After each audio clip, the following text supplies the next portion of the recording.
Yes, I know we're live. I know we're live. Yes, I'm good. Just let me do this.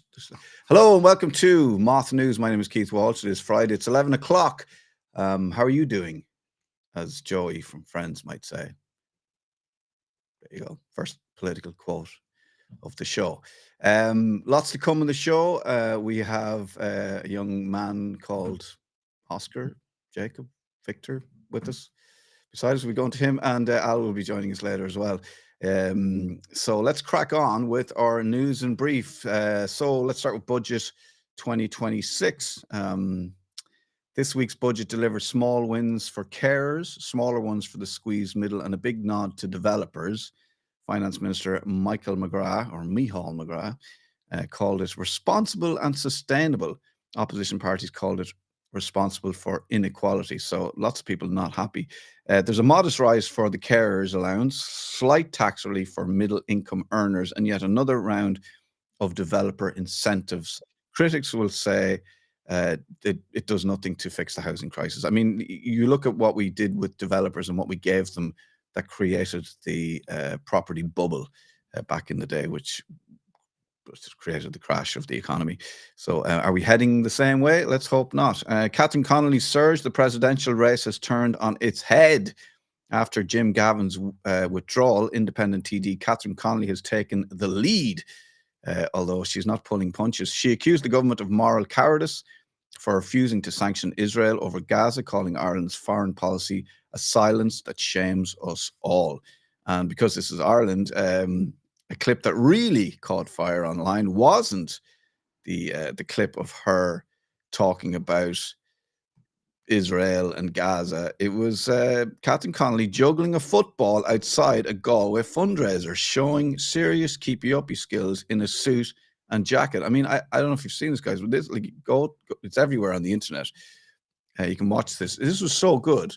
This is Catherine Connolly. She's a lady of a certain age. She's wearing trousers and a suit jacket, and she's doing keepy-uppies with kids. It was so good that Sinn Féin had to come out and go, that wasn't AI. They had to declare that it was not a video made by AI. She was so good at it. She also played basketball with them as well. So, I mean, what's not to like? RT staff unrest, and finally, turbulence at Montrose. RT unions are threatening strike action after management confirmed plans to outsource sections of regional news. SIP2, who are the union for the people in RT, say morale is at an all-time low. Really, RT? Morale is low? Wow. And has accused the board of breaking the public service spirit. So, I mean, look, there's two things going on here. RT can never do anything progressive. It's too big. It's a behemoth. It's much bigger than it needs to be. It should just be, they could have 2 floors of a building and that would be enough, but they have a sprawling campus that they can't afford and way too much staff and more interested in management and what's going on with management and what's happening with their pensions than actually producing the content they should be producing. They do produce good content, but they also produce terrible content. That's your news in brief. Oh, I should mention as well, Ray Darcy was told yesterday, Ray Darcy, very successful RT presenter, he was pulled into an office yesterday and told his services were no longer needed. That happened after his show, and he wasn't allowed to come back in and present his next show. So he's just gonzo, just like that. It's just RT doing RT stuff. Do you know what I mean? Okay, that is your news in brief. Let's talk about a man who was supposed to be a safe pair of hands until a €3,300 debt tripped him up. I nearly said ripped him up, but same thing. What's the crack, Oscar? So in this week, where trust in politics has felt thinner than ever, one of Ireland's most recognisable public figures has just stepped out of the spotlight. This isn't a story about corruption or conspiracy. It's about €3,000, as you said, a missed warning and the collapse of a campaign built on character. So Jim Gavin is known as one of the best managers in Gaelic football. He has helped Dublin win 6 All-Ireland titles, including 5 in a row between 2015 and 2019. Then he joined the presidential race with Fianna Fáil, saying he was doing it out of a love of country and public service.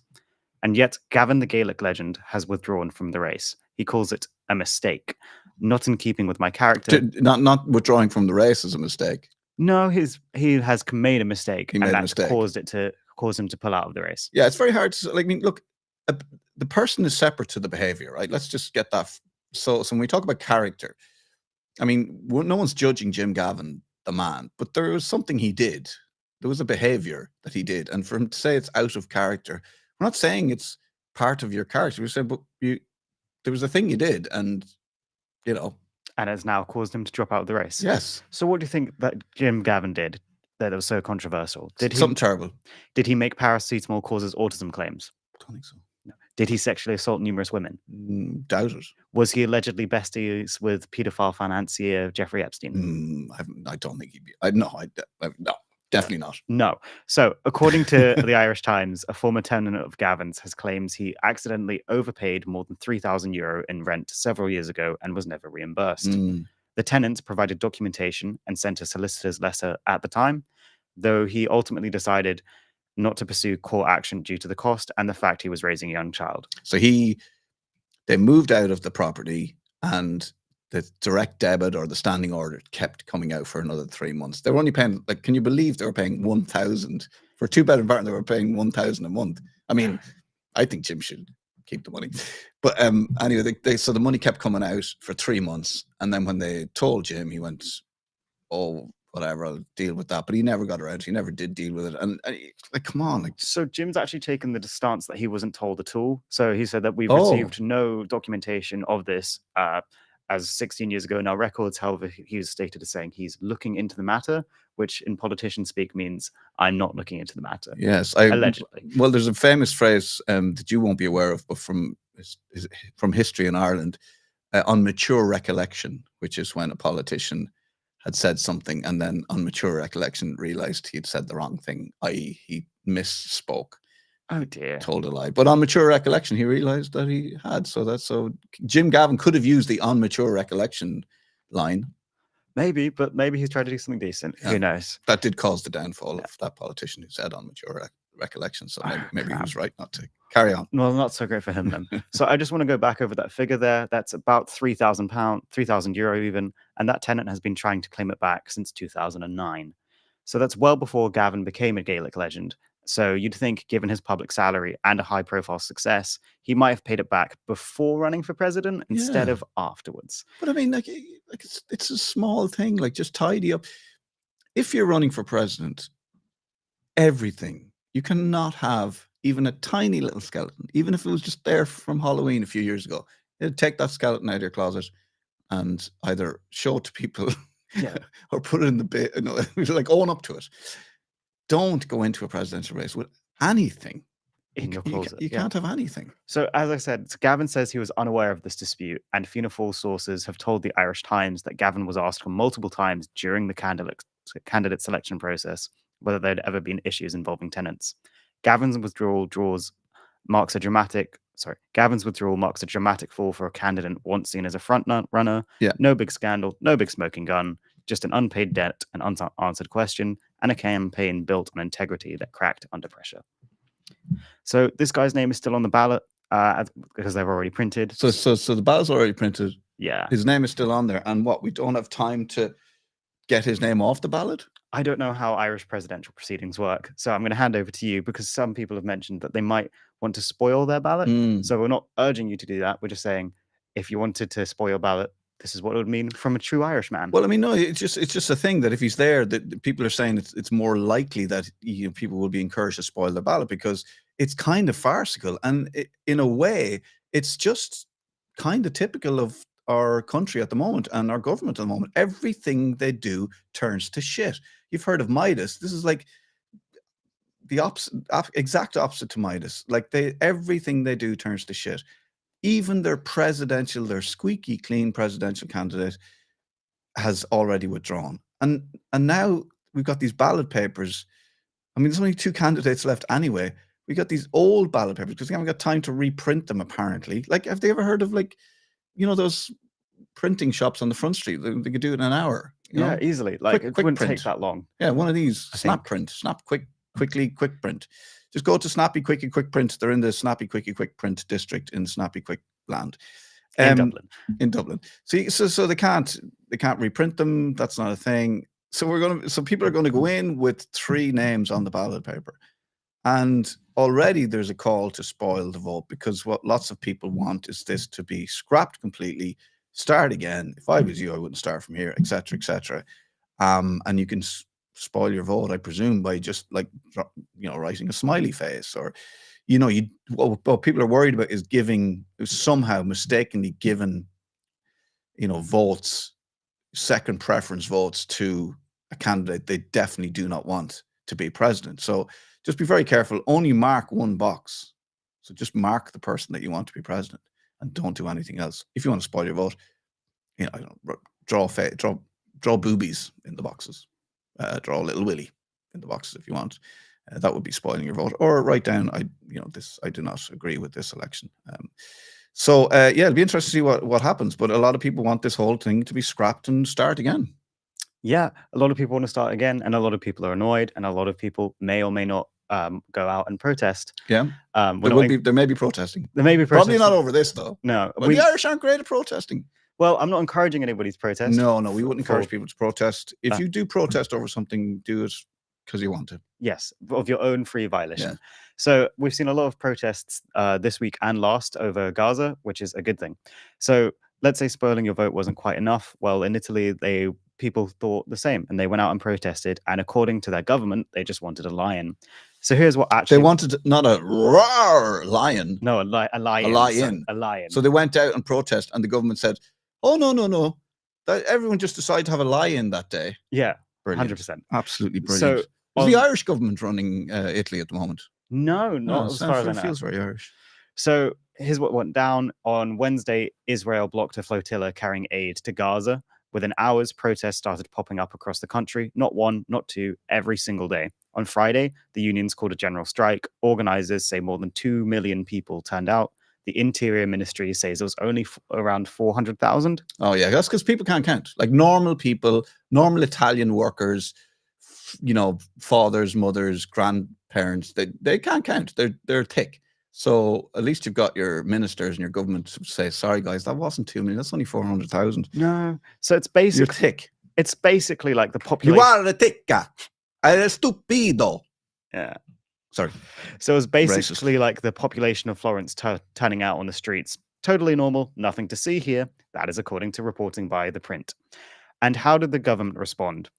Italy's Prime Minister Giorgia Meloni suggested that people were using Gaza as an excuse to look for a long weekend because obviously nothing motivates a crowd like discounted train fares and sunshine. And I'm guessing the trains in Italy actually run on time, unlike the ones here in the UK. Sorry, can you just tell me the name of the leader of the Italian government at the moment? Giorgia Meloni. Meloni, right? Meloni. Have you ever heard a more Irish name? There we go. An Irish person is running Italy. So that's why everything's happening the way it is. Yeah. So it's George Meloni. Went to school with him. Sorry. So let's just forget the airstrikes, forget the dead children, forget the food convoys, forget being blocked. And apparently everybody just wants a Friday off in Italy. Yeah. So these were peaceful protests, organized, widespread, every age group. Jewish activists were marching, teachers were marching, nurses, students, families. Next week, I'm hoping to have an interview for somebody who was actually on the ground during these protests, and I imagine is attending some today. And we've had also protests in Ireland last week on Saturday. But meanwhile, here in the UK, BBC News says Keir Starmer urged students not to protest on Tuesday, the anniversary of the October 7th Hamas attacks. He warned of, it almost sounds like some kind of action figure, Hamas attacks. Didn't mean to do that. He warned of rising anti-Semitism and said it was, and I quote, un-British to have a little respect for others. He claimed that protests were being used by some as a despicable excuse to attack British Jews. How can they be so vocal about this concern over anti-Semitism? I understand, like, people were attacked. Like, it is bad when you attack. The 2 people that were killed, by the way, and shot were shot by the police. Yeah, because they were standing behind the door. There was somebody stabbed, which is really bad. We do, like, anybody who breaks the law should go to court and then prison or whatever. Yeah, they should have due process. That's what should happen. It doesn't matter where you're from, what you're doing, who you're doing on behalf of, etc., etc. If we can get rid of all of this, like, oh, well, this is a religious thing. This is whatever. Look, this guy did a thing. It doesn't matter why he did it. Like, if I broke into a shop and said, I'm doing it for my mother, like, it doesn't change the fact that I broke in and robbed a shop, you know? And so for the British government to be more vocal about this one isolate, as bad as it was, right?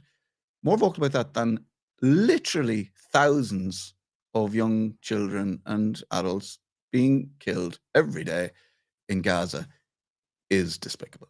It is completely despicable. That's un-British? I mean, as a person who grew up in Britain, you would agree that that's un-British? I'd agree it's un-British to just sit by and say nothing while people are shot. And only start talking when you feel like something it might be anti-Semitic.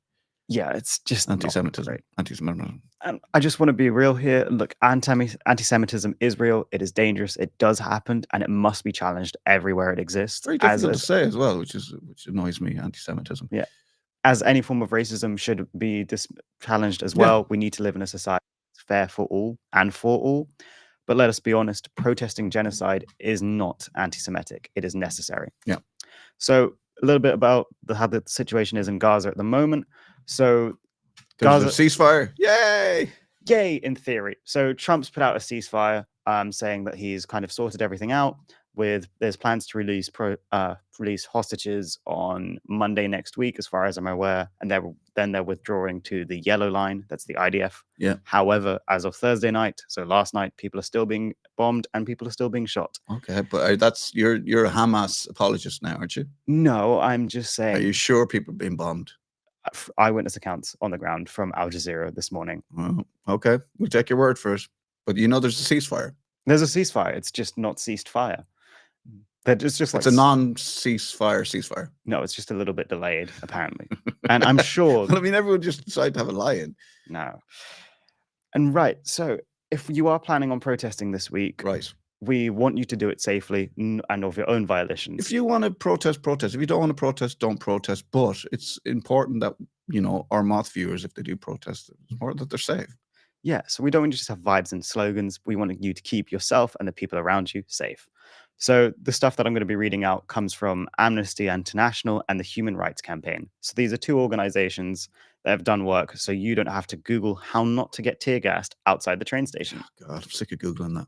Yeah, really. It's like your eyes are blowing up, you're trying to type, you get crying, and like when your phone gets wet, you can't really use it. Yeah. Just covered in tears. It's not working. No, it doesn't work. So first, the basics. So this one's from Amnesty's 2018 Global Protest Safety Guide, funded, and I am not making this up, by the Swedish Postcode Lottery. Human rights funded by scratch cards. As it should be. That's what scratch cards are for. It's really something beautiful, and I'm really happy to hear that capitalism is kind of funding protests a little bit. So you're gambling. Gambling is good, folks. Gambling is good when it supports protest advice. And gamble safely, I think we have to say that. Yes, do gamble responsibly. Yeah, there we go. So dress for function, not for Instagram. You're not going out there to take cute selfies. You are going out there to protest. You want loose, comfortable clothes, not tight jeans and sandals, trainers you can actually run away from things in, and layers you can peel off. Nothing sharp, nothing shiny. If you're going as part of an organization or as a group, so if we're going out, we should be wearing t-shirts that say Moth News on them. Dress orange. I'm thinking orange t-shirts with Moth News on them, yeah. Can we go for black? Orange is not great. Black with orange on Black and orange, yeah. You wear a lot of black, though. I think you should branch out. No, I like What about orange berets? We could have orange berets. Okay. We could start our own movement. Cool. So be identifiable if you're with an organization. Bring protection, not in your pockets. No, not those. Although you could maybe make a gas mask out of a condom. Maybe. Don't try and do that, people. No. Bring protection with you. A helmet, a scarf, a gas mask if you've got it. If you've got a gas mask. I would say don't bring a helmet. That could be seen as a weapon, no? No. A builder's helmet. Bring a builder's helmet. If you're coming from work and you happen to have a hard hat, bring that with you. Yeah. Bob the Builder. We can fix it. So a gas mask if you've got it, or a damp handkerchief if you don't. It's not dramatic. It's smart. If police decide to turn peaceful protests into a chemical warfare simulation, you'll be glad you showed up in something washable. And if the gas hits... Where is my gas mask from World War II? You might be a collector. I don't know the kind. If you happen to have a gas mask. I don't know the people we have listening right now. So, and when the gas hits, if it does, blink, breathe, and rinse with water or saline, not milk. Please don't bring milk to protests. It doesn't work. This is a protest. We are not having a breakfast buffet. Bring cornflakes. No. And now that's what's kind of like on your body and what you're wearing. So we're just going to be thinking about what's in your head. It's just as important as knowing as where you are. Okay, so what's in your head, as in like, so knowing where you are. Yes. So knowing where you are, like having some situational awareness, Right. or being like knowing what's around you. But seriously, the Human Rights Campaign calls it 360 situational awareness. That means looking around constantly, not just what's ahead, but what's behind, filming faces. What's that bag doing under that bench? What's that squirrel doing? Where are the police focusing? If you see something weird, say something. As we like to say in public transport, see it, say it, sort it. Sorted. Sorry, is that not what we do anyway? Do you not, like, are you not constantly looking around at where you are, what the squirrel is doing, what's that bag Yeah, under it? it's That's like, just is the squirrel constant. relevant? Like, you need to be asking yourself these questions. Is everybody not just doing that anyway? Just like I parked my car earlier and I had to, like, I walked backwards away from the car so that I'd know what it looked like when I walked towards the car, and then I was going, okay, that building's there, that building's there, that building. And then I knew I had a picture, so I could just go away and enjoy my day, not worrying about whether I'd remember where the car was parked. That's what people do, right? That may be late stage or ADHD diagnosis. But that's fine as well. We're neurodivergent supportive here. Thanks. I feel supported. We love you. And if it does kick off, the HRC recommends using the OODA loop: observe, orient, decide, and act. Okay. What's happening right now? Where's the pressure? Orient. What do you already know? What usually happens next? Decide, stay, shift, or leave. Act, move fast, reassess, stick with your people who are all wearing like identifiable markings. And if you find yourself in a confrontation, de-escalate, keep your voice calm, do not bite, do not shout back, walk away if you need to. You are not there to win arguments, you are there to be heard. And that's all that matters, is being out, being seen, being heard. And finally, what not to bring: no weapons, no glass, no pocket knives, even umbrellas with sharp points can be used as excuses. No contact lenses. Tear gas can trap chemicals under them and make it worse. And contacts are already really difficult to take out. Yeah. And maybe skip the valuables. Nothing worse than dropping your AirPods in a storm drain while dodging riot shields. That said, do bring a non-point umbrella for the weather. Obviously, if it rains, you want to be protected. I'm definitely not saying that if you bring an umbrella, you can use it to shield yourself from tear gas and also from water cannons. I'm not saying that. Speaking of violent protests, Yes. I'm worried now. I'm not saying it's fine. Okay. So, speaking of violent protests, in brief, ICE is back using public spaces. Ice. ICE. Yeah, it's not like, you're not saying like the winter's coming. No, winter has come. It is now cold outside. It's really great. So what are ICE doing? So ICE are using public space. This is in America, by the way. ICE in America. They haven't arrived in the UK yet. No, not yet. Are they planning a tour? I would really hope Yeah, not. let's They hope did actually get called out by Pokemon for using their song in like a promotional video that they did, Oh. which was really terrible. It was Pikachu out like on the news going, what's It's like, yeah, it was who's really the bad. spokesperson for Pokemon? Is it Pikachu? Yeah, it's not great. So the ICE is back and they are now using Pokemon. No, so they're using public spaces like school parking lots to run operations, but this time local leaders are finally pushing back. So in Chicago, Mayor Brandon Johnson has banned ICE from city property after they used a school lot. San Francisco, a coalition of 50 sanctuary cities led by City Attorney David Chiu, won a federal case blocking Trump-style enforcement. And in North Carolina, Governor Josh Stein has vetoed a bill forcing local cops to work with ICE, saying it would stretch police too thin. So Trump's going out, he's threatening cities, and people are pushing back on a mayor level and also on a people level, as in like everyday citizens are going out and saying this is wrong. You cannot kidnap people off the street. So what can you actually do? You can film ICE. If you ask them for ID, you can use your privilege wisely. Let's say you're a white individual and have been blessed by that, like just film people and then block people from taking people away. Yeah. So and if you're Irish, just don't go to America right now. Would not be the greatest travel advice, but maybe.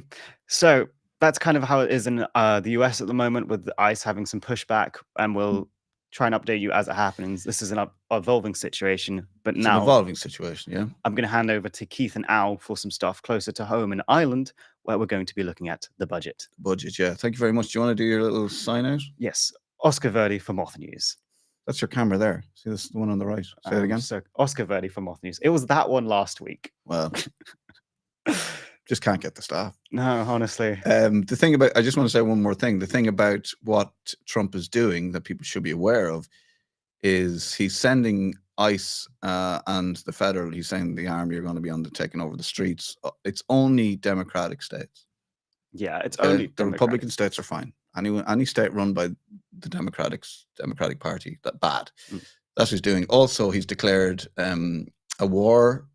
A war in Chicago, a war in Portland. So Chicago's a war zone, Portland's a war zone. So why has he declared them a war zone? It's not just because he hates democracy. I mean, the Democratic Party. It's because you can't have an election in a time of war, and there are elections coming up. Yeah, midterm elections coming up. There are elections coming up as well, and like, as far as I know, Chicago is known for deep dish pizza and Portland is for coffee. They are not war zones. They are just places where Democrats are actually defending themselves. Tell you what, some coffee shops now, I would go to war over the state of their coffee and the prices they charge. Oh my God. Have you seen Pret at the moment? It's ridiculous. I mean, you know, I don't know. Other coffee shops are available to hate. Yeah. Starbucks. Don't fund genocide. I don't. Did we ask you on here for your opinion? No. Your political opinion? To spout your political nonsense? God. We're not talking about genocide here. We're talking about people hating coffee. Much more important. Go have a lie in. So you're going to come back with the peoples and finalies later? I'm coming back in with some peoples and finalies, so you'll see what those are later. Right. Okay. Great. If you well, that's it. That's all you need to know. Okay. So we talked about Jim Gavin and the fact that he's pulled out of the presidential race. Jim sent us a poem that he wrote himself about what he's going to do now. So we can have a look at this and then join Al straight afterwards. I'll be president anyway, a poem by Jim Gavin. I've withdrawn from the race. I knew I should have worn a toupee. But feck it, says I to myself, I'll be president anyway. Sure, the job is only symbolic. You'd think I'd have been okay, 'cause only a proper bollocks wouldn't admit to his debts and pay.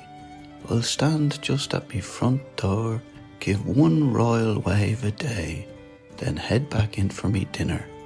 I'll be president anyway. I'll give myself some duties, perform the presidential play. I'll open a jar for the missus and a bag of tato every day. I'll issue important statements like Dev did in his day. The office regrets to inform you it's lash and rain today. I'll get 2 massive doggies, teach them to sit and to stay. They'll walk around the garden with me. I'll be president anyway. Who needs the Oris with its china for fancy tea when you've got a semi-D in Lucan and the kettle on all day? They can count all the votes they want and do things their way, but to the real people of Ireland, I'll be president anyway.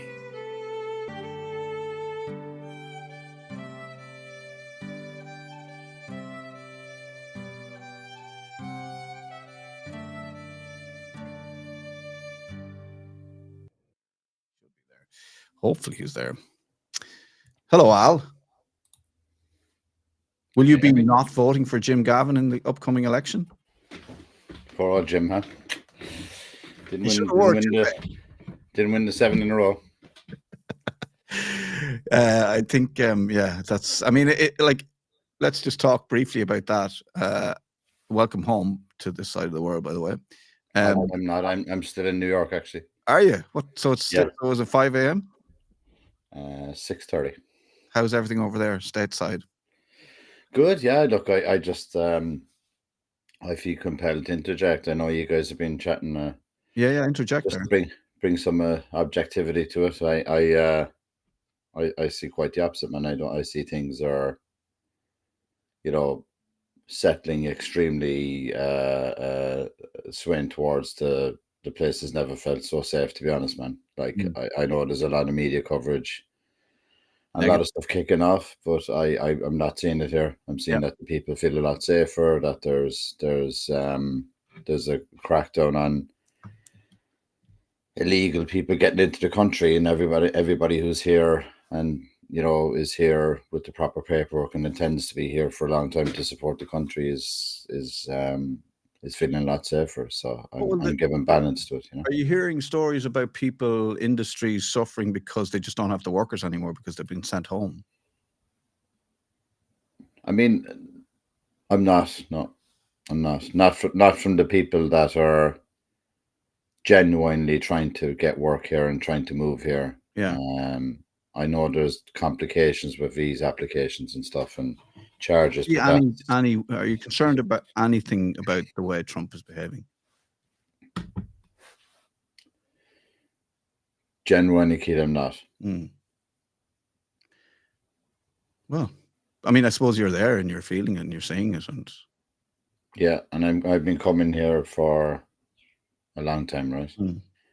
And I've got 4 young children. We bring the children here quite often. We had been avoiding certain areas because it just had become like just literally unmanageable. Downtown, like we're heading downtown in New York. We're traveling across the state. I mean, I'm speaking from a point of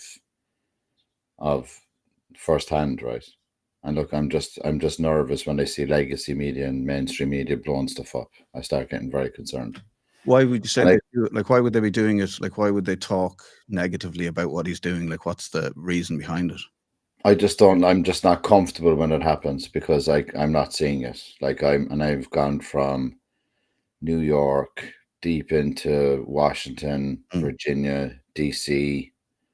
I've been in San Francisco. Would that be that people are just afraid to leave their houses? I'm not. I've stayed in a hotel and I saw everybody in the hotel. I witnessed people on the street celebrating Charlie Kirk's assassination. I saw it firsthand. I was in the hotel, and there was people out celebrating, which I think there's no excuse for celebrating somebody's murder. Absolutely not. And I witnessed that firsthand, Keith. And I saw the other side of the equation firsthand. Right? Yeah, but people would say they had difficulty with what the type of conversations he was having and the things he was saying. But that's their opinion. His opinion was to go backwards, so far backwards that you remove like civil rights, and like what he was calling for was the rights of black people, and then you see like the lynching of 2 black people, straight afterwards. Like there's 2 sides to it, and I'm happy for you to give your opinion, but like it is a divisive time, and there's divisive characters, and for what I think is that it stops us from focusing on, like you always talk about, like, is the country been run well? Do you know what I mean? That we're not being distracted by something when something nefarious is going on. Yeah, I mean, I don't see what people are referring to in terms of the country's vibrancy, performance, the citizens that are in the middle of that in terms of, and I'm touching off people from every facet of life here. Like I'm not just like in one region or one location or one vertical. I'm meeting people on a daily basis, and they're not experiencing the same media coverage.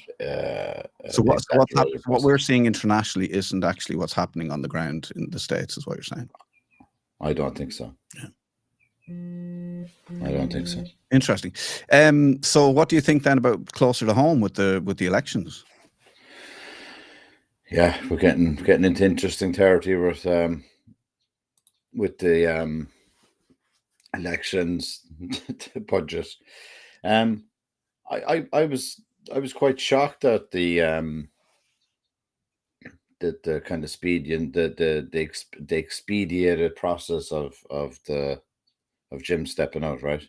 In terms of the pressure that was applied. I mean, it just seemed to be was bad judgment that he was put forward as the Fianna Fáil candidate. I mean, there didn't seem to be anybody in contention for that, right? And then obviously the budget seems to be very imbalanced, doesn't it? I mean, what's your read on the budget? Keith? Yeah. Well, I mean, I think the Jim Gavin thing is worrying because, like we're going to talk about corruption, and we're going to talk about somebody like doing something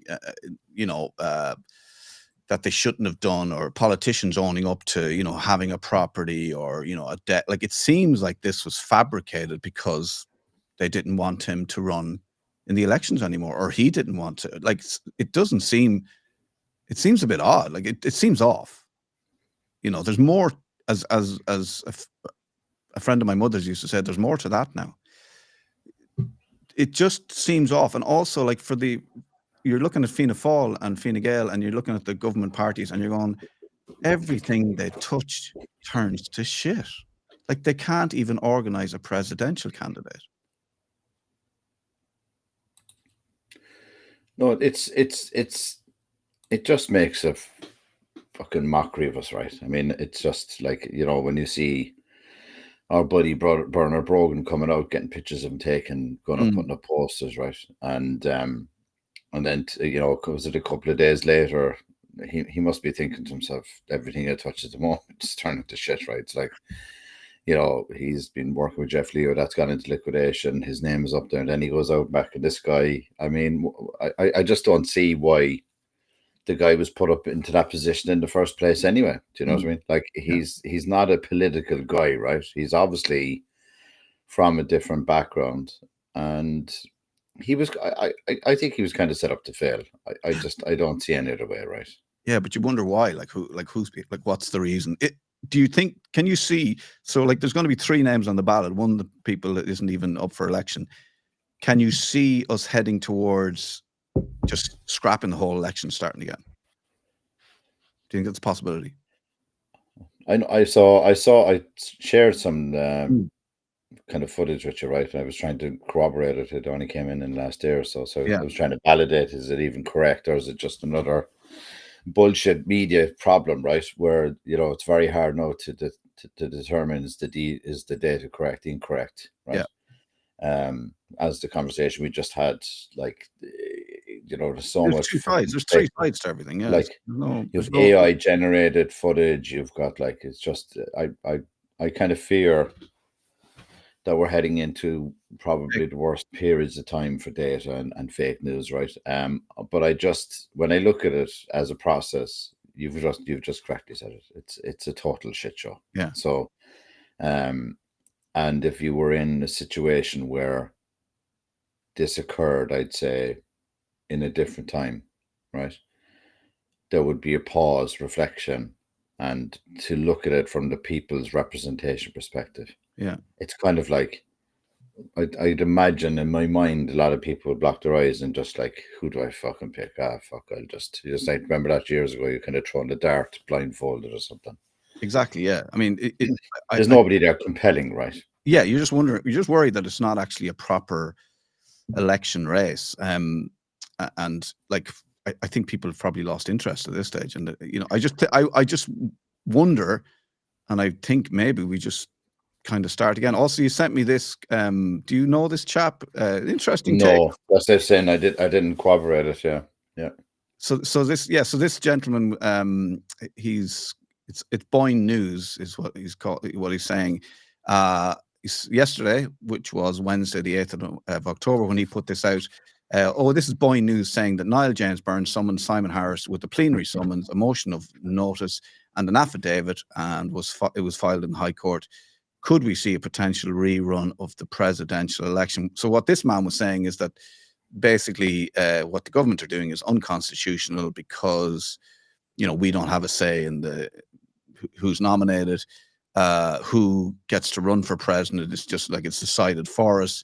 And he's saying that's unconstitutional. And, I don't know if he's a point. I don't think my read on it is that because the presidential office or position is just a kind of he doesn't really have any power. He's not really the government. So if you look at the Constitution, the government has to be elected by the people. Now, a lot of people say, well, actually, you can't really run for office unless you've got backing, you've got money, all that kind of stuff. So it does kind of take a lot of, but anybody can run for president, really. It's like the FA Cup. Every club in England can enter, but the ones with more money are probably going to do well. But everyone has a chance. With the presidential office, as far as I can see, it's separate. So that's the one place. Morally, I think he's correct. Constitutionally, I don't think he has a leg to stand on. But a lot of people have already questioned this, and a lot of people, even former presidents, have said this is not the way we should elect a president. It should be anybody can run for president. One person suggested if you get 50,000 signatures, you can run for president, and it just seems like. I also look at America and I think, well, that only kind of ends up with the person with the most money being elected, or at least the people with the most money ending up in the actual race. If you don't have the money, you're not really going to make a dent in it. So it's an interesting take. I mean, I'm definitely interested in what he has to say. And as I said, former presidents and other people involved in politics have said it's morally, it's not correct. Constitutionally, straight down the line, it is constitutionally correct, but is it morally correct, and should people have more say in who? I mean, we're looking at it now, it's a shit show, and maybe people are better at deciding these things than our government. It's also a distraction from the points that we keep regurgitating here and rehashing, which is you've got Children's Hospital. We're speaking to a lot of people in different levels of society that need help. Yeah. There's a budget coming, and, a lot of times, I'll just give you a kind of an anecdotal story. So in prep for today, I tried to find objective information relating to the budget, right? Yeah. I used all the LLMs that would be pretty on point. No comment, no comments, no comments, no comments. Nobody has actually unpacked, bar the grip, have unpacked the budget, highlighted the key issues within which you're drilling into, right? And it seems to be continually people in the middle level, families, people that are trying to keep things going, right? Working, it's called the working class, but is it even the working class anymore?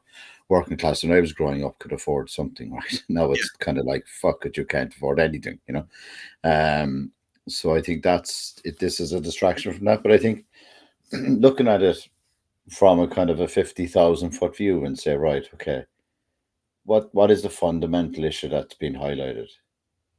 We're back to the same point again. The people are literally just being completely ignored. Like, they're not being listened to. It's like even something as simple, I'm not saying it's not uncomplicated, but it should be a simple process. We want to elect a new president, right? The country deserves candidates that want to represent their country to come forward and give the people a choice and elect the electorate a choice to be excited about, right? I mean, it's not like divide after divide. So I think when people are challenging the Constitution, right, we should probably look at it from the perspective of what is the actual leadership issue here in relation to being able to even run a process, which is 3 processes that we can highlight today, which is sorting a children's hospital, which we've heard a lot of feedback on. And that's just been like, as you said last week, folded into another problem and kind of like, yeah, look, we'll talk about that in more detail and at another time. Let's just fucking bury the body. Allow everyone to walk away. That's responsible. No transparency. And then you expect everybody else in the country to conform with everything else you're imposing on them. Yes. When it's not like evenly spread. Then you've got a presidential race, let's call it, where you've had person after person trying to go forward, trying to get themselves on the ballot. They've been declined. They haven't got enough votes. And then you get into a situation where then the media are even attacking the candidates are there, right? Which is what I shared with you the other day, right? Love them or loathe them. Does not matter where you sit. Yeah.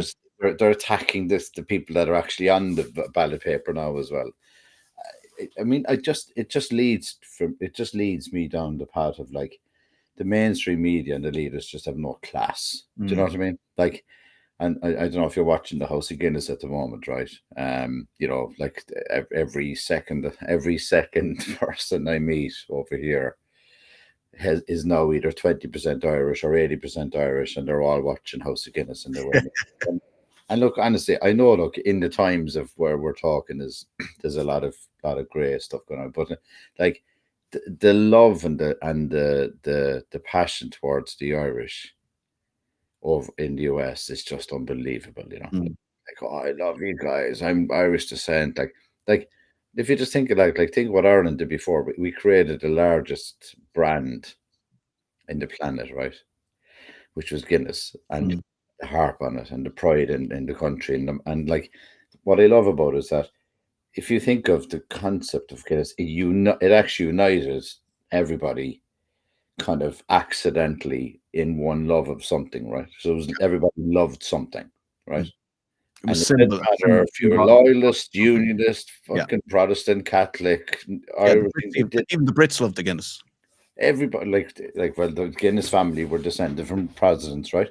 And like you just go back to the point and just say, keep without getting into like fucking like, you know, the corny cheesy element, but like where's all the fucking hatred coming from, you know? Like it's just like it just seemed to be everything that we're reading is like hating towards somebody else, or, you know, let's take this guy down, let's take this lady down, this fucking hell. Like it's just like, guys, we just need to calibrate as a human race and say, right, leaders, you're shit. Stop fucking causing battles and divide between people.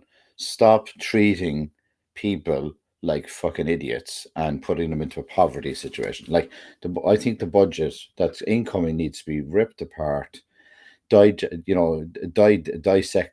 look at what are the bombs in there, and stop getting distracted by the presidential campaign. And the presidential campaign should be just paused, and we say, okay, we need to calibrate and recalibrate that there's actually some organization to this, right? It has to be organized. And like, I don't know, look, Keith, when I grew up, the presidential race was fun. Like there was a bit of excitement around who was incoming to run.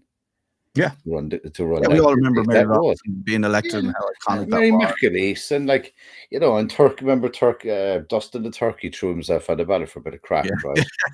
Like a spoiled ballot years ago was a bit of fun. Like the Irish we are fun. Do you know what I mean? Like we do like fun, right? We are fucking not too serious, is that it?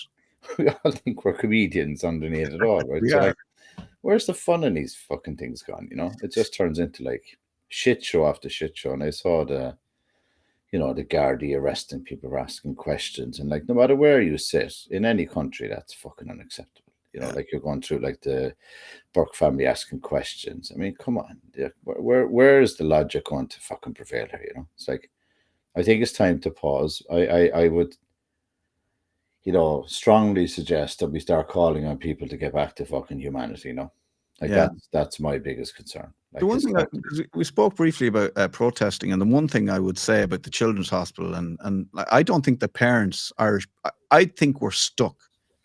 Like if you look at rightly or wrongly, whether you agree with it, whether you don't agree with it, how Italy has responded to what they see as a terrible, terrible loss of human life, and an absolute and like it's like one nation to another going, we're downing tools. As long that's the people making a decision, right? This is not about anything else. This is just a message to our government. As long as you support this genocide, we're going on strike every Monday, right? Whether you agree with it or whether you don't, that is the people making a decision. The French do it as well. They're very good at it. Irish parents don't understand the power they have.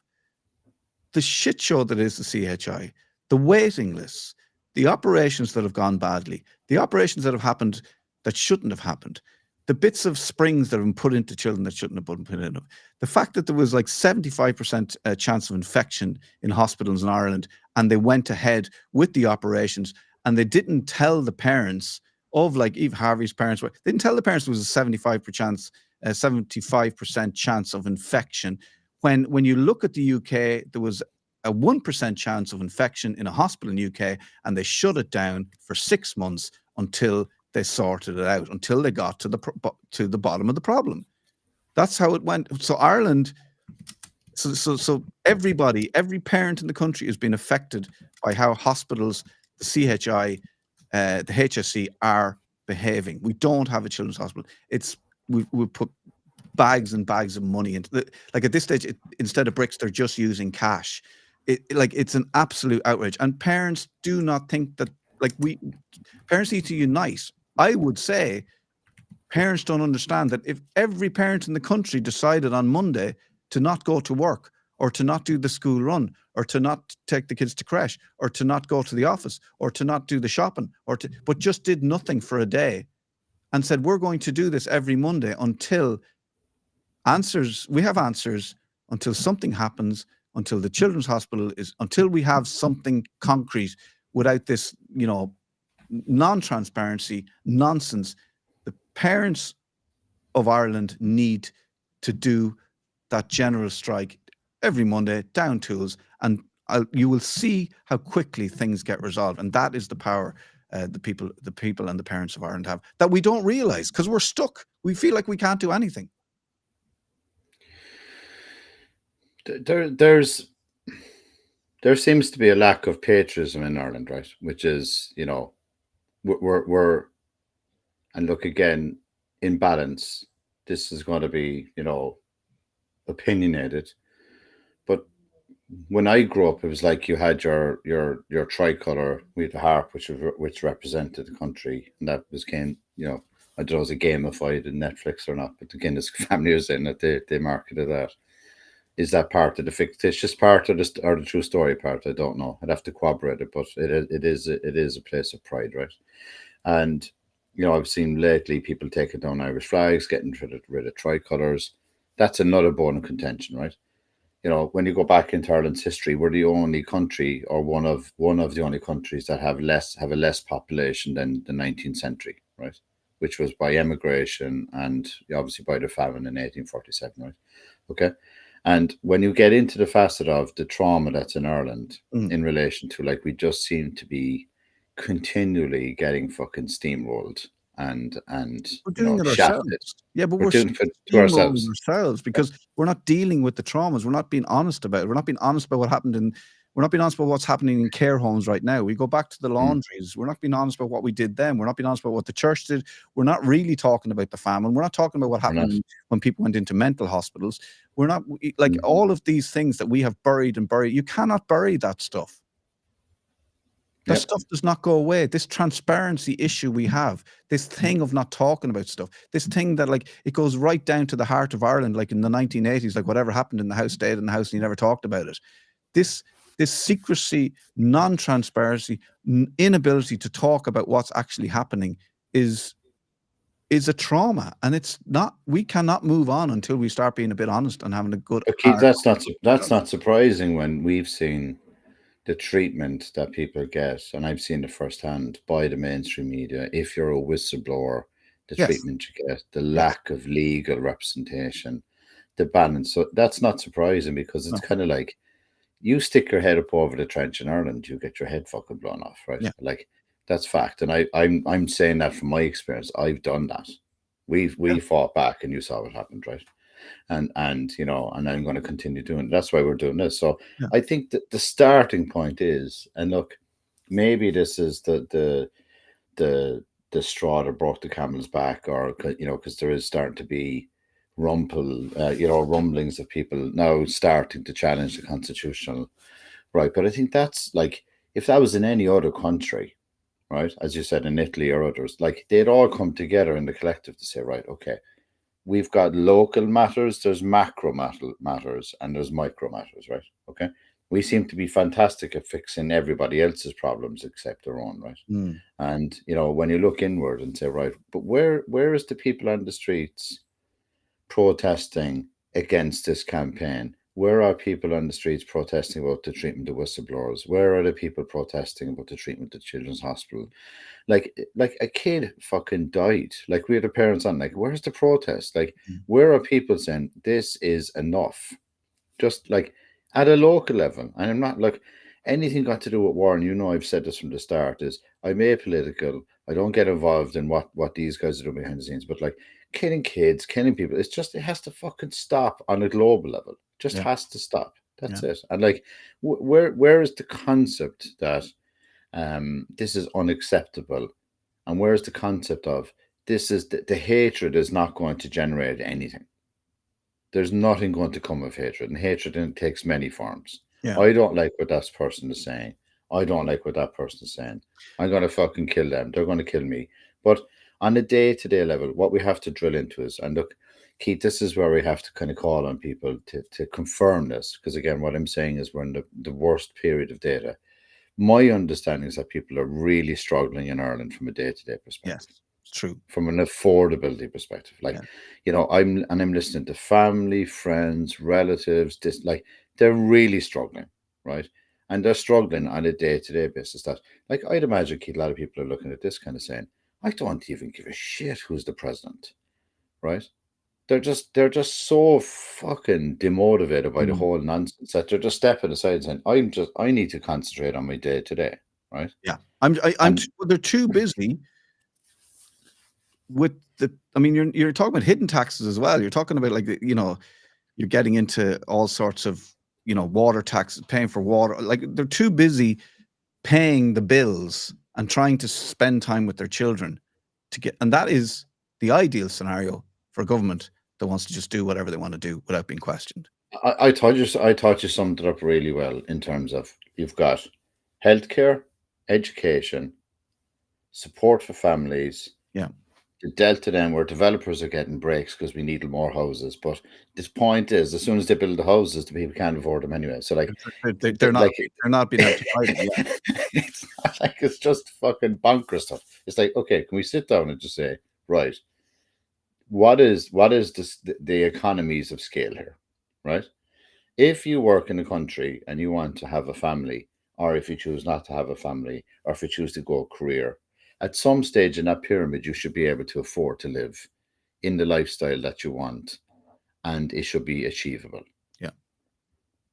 And in that facet, you should be entitled to a healthcare system that supports you, regardless of where you sit on that scale. That's it. Like, it's the back to fucking basics. And like, at the end of the day, when people turn around and sit back, and I've said this to a few people in this tumbleweeds, right? I said, guys, what we've lost the connection from the fact that all of the politicians actually work for you. Do you understand that? Yes.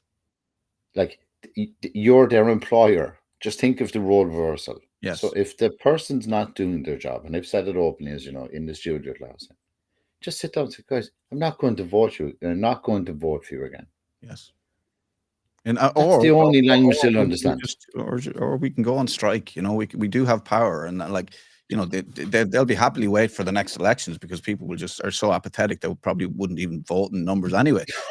we do have power, but the thing about it is that you know, you can look at the budget and go a little bit this way, a little bit that way. It's all optical. It's not, there's nothing there for anybody. They're not dealing with the actual problems. No one's coming out and going, we are going to answer the questions about the CHI. We were going to get the children's, like, this is like, and that's the thing about the mainstream media. It really annoys me. It's like they're creaming themselves over this. And look, the one point I'll hone in on is the spoiled vote, right? People are don't. I'm imploring people to listen to this. A spoiled vote does nothing. That's voting with your feet. That's silent quitting. They don't fucking care. They'll just take the votes that were there, and the person will be elected anyway. You have to start fucking speaking up. Yeah, that's it. I think the thing about as well, Moth News, and there aren't many spaces. Like, I don't agree with a lot of what you say, and you'll come on here and go, I have to give the other side to that. And there just isn't, those conversations aren't happening. So people aren't being given like the other side of the story. I'll go offline and I'll meet you and we'll go for a fucking coffee or for I'll have a beer and you'll have whatever you want. And like, there'll never be a bad word between us in relation to that. No, like, that's my point. I'm saying that it's like, why do you have to pick a side? Why is everything extreme at the moment? It's like, you're either that or you're that. We're just fucking people trying to get on with our daily jobs, for fuck's sake. Like, it's like, and that's it. But stop pointing the finger at each other and ask the government to do better. That's the focus on the problem. So we have a problem. We have in common. Your hats and my hat. Your hat's looking very cool today. You're looking very trendy today, actually. Man. Thanks, man. I just thought when I was delivering the budget news, I better look cool because it's a big day. You know, budget. I know. We're probably on top of. But what's your read on the budget, man? Because I'm struggling to even get my head around. There's so many. There's nothing there really. I mean, look, for mental health, climate, housing, nothing really. Like, it's either, you know, they're underfunded, everything's delayed. You're talking about Children's Hospital. They're talking about balance, and like the only thing they've balanced really here is a spreadsheet. Do you know what I mean? Like, they're robbing Peter to pay Paul. They're taking a little bit from this, a little bit. They've done nothing. They've given nothing. It's an austerity budget. Like, we have money. And they've given the people nothing. For me, this budget is as if they're saying to the people, we know exactly how far we can push it, and we're going to keep pushing.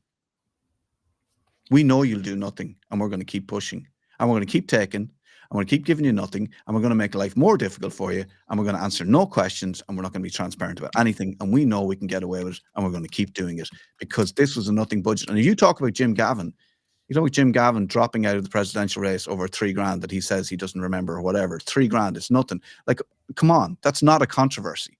I don't know, maybe there's something else. And then you look at our Minister for Finance going into RTE to deliver the budget, right? And talking to Claire and giving the thing to Claire and being grilled by Claire over this budget. And, you know, well, there's €5 this way and €10 that way. And at the end, somebody has a camera in the studio and you see the Minister for Finance hand over a little gift to Claire, right? I'm not saying that he shouldn't be allowed to get, like, I mean, we've got Oscar here who I can bring into this conversation as a journalist, as a trained journalist, just out of university. Oscar, what would you say about somebody a politician handing a gift to a presenter, a journalist who's just grilled him about the budget? Is that the done thing? Sorry, just going to ask Oscar that question. Are we able to have Oscar on screen as well? And then we can wrap it up. So I think as a journalist, you're meant to be impartial. You're meant to be a fourth wall. So if you are receiving gifts from a politician and then proceeding to grill them, it makes you look like you haven't been impartial.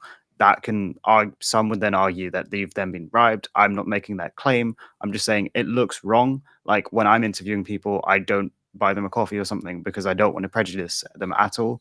If you look at gender-based violence studies and you like men going out and buying women drinks, that creates a paradigm where people feel they can't say no. So just that idea of, like, yes, it's fine to give people gifts, but maybe not live on air, and maybe not if you're a politician and a journalist. Yes, I think, thank you very much, Oscar. So we were talking about that earlier, and I was thinking, that's it. It's like the rules for some people are not the same as the rules for the other people. You cannot accept a gift from somebody you've just had in to talk about the budget if you're supposed to be grilling them. These people should not be friends. And, you know, we have a real journalist here at Moth News, and that would be my overall takeaway from this budget, was that moment. I'll give you a quick one. I don't know if you guys use any AI tool on a daily basis. I preference is Anthropic. Both do.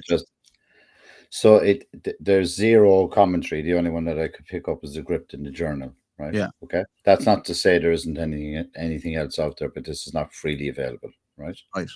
And basically, the government described it as a sensible and designed to protect jobs and protect growth.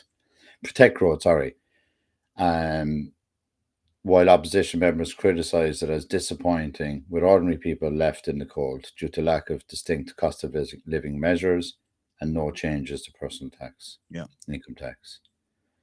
And then it gave its own comment. It's more restrained than recent Irish budgets, prioritising infrastructure investment over immediate tax relief. So infer from that what you wish. But I'd say, you know, that's a pretty conclusive suggestion that it's prioritising, you know, construction guys for developers. For developers, yeah. That's what you would infer, right? Yeah, because it doesn't matter whether people can actually buy the houses, or Irish families, or people living in Ireland can actually afford to buy the houses when they're built. All we're worried about is like giving developers more money, and people aren't going to have the money to buy them.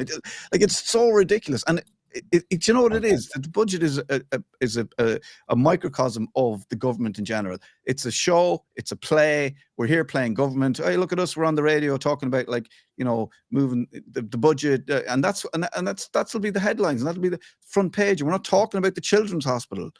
We're talking about the CHI, and everybody's happy, except the people who are on the waiting list, or whose child has died, or whose child is in care, and has been assaulted in care, and the government won't talk to them, or all of the families that died in care during COVID, and the government won't talk to them. We're not talking about those things, and that's what we need to talk about, and that's what we're here on Moth News to help you and help us stay focused on the issues, and not be like shiny thing. Guy comes in with a briefcase, opens the briefcase, talks about the budget, everyone's happy, and they're laughing in the studio afterwards and handing out gifts. It's a nonsense. It's an absolute nonsense. Anything else before we let you go? Because we're going to try and finish on a high, because we're way over time. I have one high. I'll probably get in trouble for mentioning it. Are you high right now? No, absolutely not. It's too early. Picking up on Oscar's comment, a live data point that our journalists, including Charlie Taylor and others that we've spoken about widely, are not objective. So Niamh got shortlisted for one of the self-made women, best self-made women in the world, right, by Microsoft News, MSN. Published not one article written by anybody from a business correspondent perspective. Are you telling me this isn't being reported in Ireland? This is a third or fourth nomination, by the way, in the last number of months, right? And also our company has been highlighted as one of the top AI companies up and coming, right? By Silicon News, right? And absolute zero. And a friend of mine said it to me, actually, we were just having a conversation. And he said, but why would they write 122 articles about one company that failed because you had one failure, and they're not happy then to report when you guys have made a comeback? So I just want to let that sit there in terms of, it's probably when it walks like a duck and quacks like a duck, it usually is a duck. So it's pretty obvious that Charlie Taylor is not objective in any shape or form, right? And I'll just leave that there, as is Tom Lyons and Ian Curran in the same boat, right? So I just got to leave that there on a lighter note. It walks like a duck, unless it's eating duck, because that's fish. Unless you're feeding the duck. Listen, that is good news, and congratulations to Niamh. That's brilliant, and it's it's a shame that's not been reported anywhere else except here in Moth News, and obviously all over everywhere except in Ireland. Absolutely brilliant. These guys know. They've got their finger on their pulse. They know exactly what's happening in the world. Okay, we're going to do the people's and finally. Oscar, take it away there with the people's and finally, while I stop sharing the screen so people can see it. So basically, we're going to introduce a new segment at Moth News. It'll be called the people's and finally. The idea is that you as listeners, as watchers, as commentators can come in and then share your funny stories about what happened to you. So I'm going to start with my one. This was back in 2022. I was staying in Copenhagen to try and keep my Danish citizenship, and I was working a ridiculous amount of hours. So what do you like doing when you're staying in a new city? I like to visit brothels. I'm joking.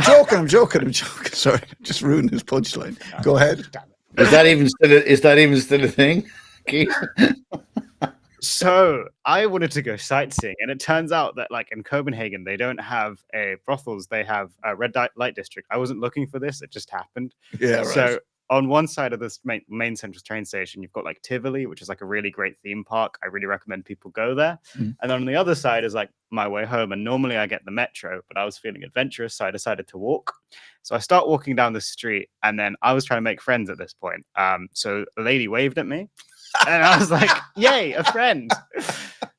So I wave back, and then hi, honey. Yeah, and then she comes back over, and then she says hey, baby, you want a 200 krona blowjob? And I'm like, no, I don't know what this is, and I'm uncomfortable now. So I just start walking away, and then She proceeds to follow me, and then I glowing her prices, and then I do what everybody does. I panic and I just start running. So I'm sprinting down these random streets in Copenhagen, like completely having no idea where I'm going. And then I pull out Google Maps and it tells me to go back the way I came. And then I go past her again. And this time I don't wave. And then it turns out that I'd found the red light district in Copenhagen. So that's a fun story that happened to me. In other news, you've got Boo at the Zoo, spooktacular Halloween celebrations at Dublin Zoo. So if you're really feeling affected by the cost of living crisis and the terrible budget, you can take your kids for free as long as they wear a fancy dress and you pay on to Dublin Zoo from between October 21st and November 1st. And less likely to get chased by a hooker unless Keith Woods is there with his family. Thank you very much for that. Did you run because it was too expensive, Oscar, or what happened? I ran because I just panicked, man. That's like 200.